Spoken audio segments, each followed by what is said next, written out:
Big Trombone by Catherine Russell Brown, illustrated by Frank Morrison.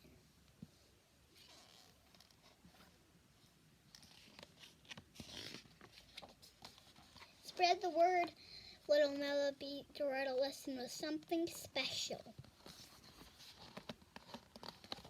The year she was born 1926.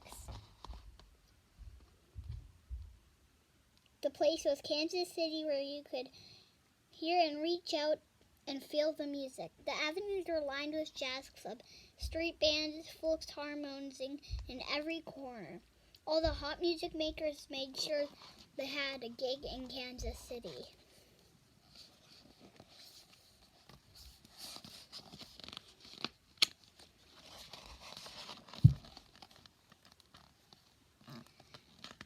From as far back as her memory would go, Melba loved the sounds of music. Blues, jazz, and gospel rhythms danced in her head. The plink of a guitar, the hum of a bass, the thrum-thrum of a drum, the ping-pang of a piano, the tremble of a sweet horn.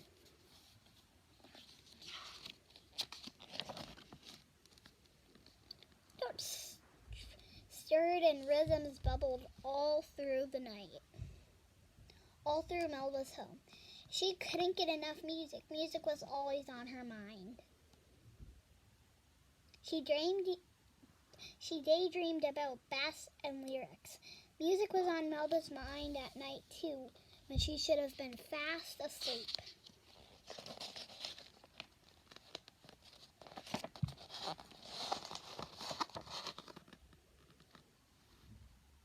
Melba loved to hum along with the radio. Sometimes the music sounded so good, she kept up her ear to the majestic thing and closed her eyes. She especially loved Fats Waller with his growly voice and booming piano.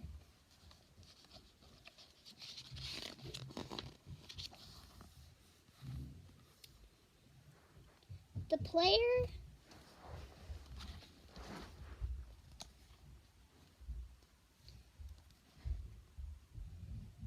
piano came alive when Melba's Nick Flock stopped by. While Melba pedaled, her aunties danced around the room.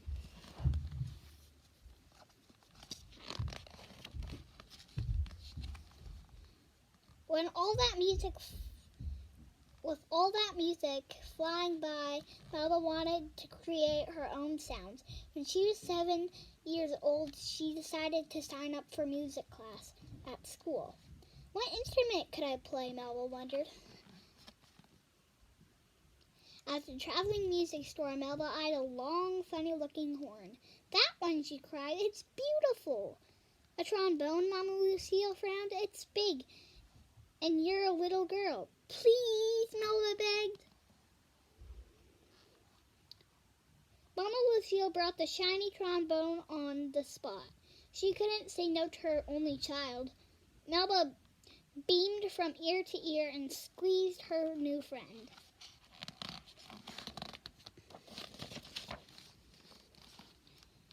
That night on the porch, Melba listened to Grandpa John play his guitar. This time she had her own music maker. Grandpa John showed Melba how to cradle the horn. She tried to push out the side, but her arm was too short and she had to tilt her head sideways and stretch out her right arm. Melba gave the horn a mighty blow. Honk, honk. It sounded like a howling dog. I'm no good, Grandpa, Melba said, tearing up. If you can blow, you can play, Grandpa John said.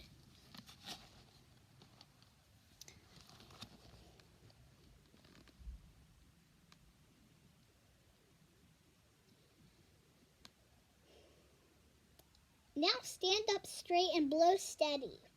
Melba stayed up real late practicing until she could play a steady tune all by herself.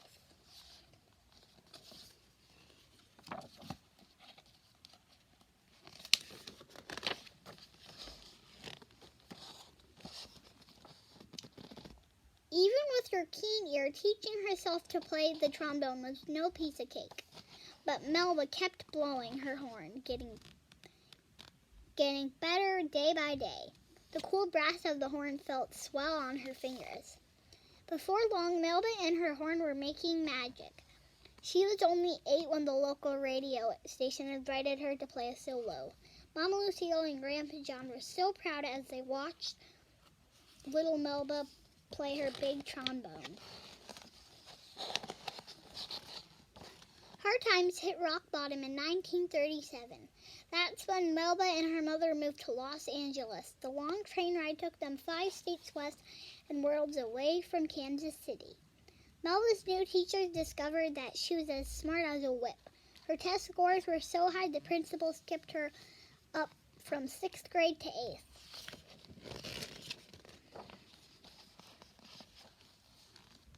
In high school, Melba joined Alma Hightower's famous after-school club. Music club. Melba quickly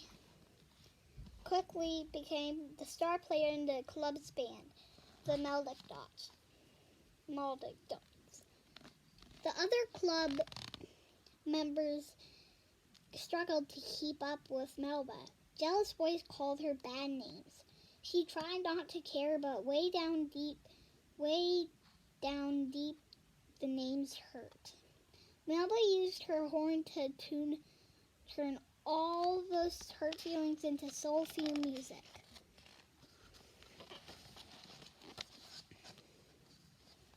Melba's talent kept growing. She began writing music too.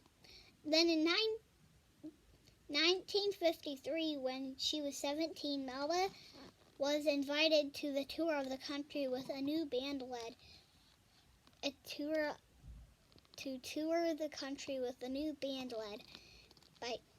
by trumpet player Gerald Wilson. Go meet the world, Mama Lucille said and hugged Melba goodbye. You have my blessing. Melba could feel it in her bones. The jazz team was calling her name. Traveling with the band was a thrill. Each day from Salt Lake to New York was an eyeful of something new. Melba became a master musician. She composed and arranged music, spinning rhythms and harmonies and melodies into gorgeous songs. And when Melba played the trombone, her bold notes and one-of-a-kind sound mesmerized the crowd. But Melba's fans wouldn't let... Let's get the page. Still, Melba was lonely. She was the only woman in the band. Some of the men were cruel, others acted as if she wasn't there. Melba let the music in her head keep her company.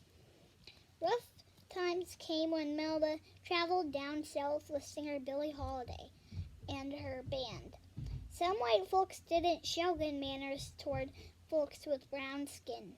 Hotel rooms were hard to come by, and the band members often had to sleep on the bus. Restaurants didn't always want their business and stared at the band or didn't show up at all. Discouraged, Melba almost walked away from her trombone for good.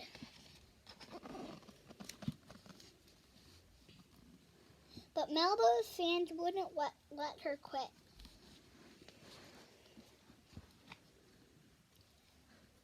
By the 1950s, all the cool jazz musicians wanted some Melba magic. Dizzy Gillespie, Duke Ellington, Quincy Jones,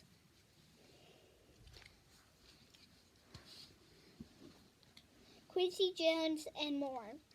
They wanted to be on the bandstand with Melba and her divine horn. They wanted to play Melba's music.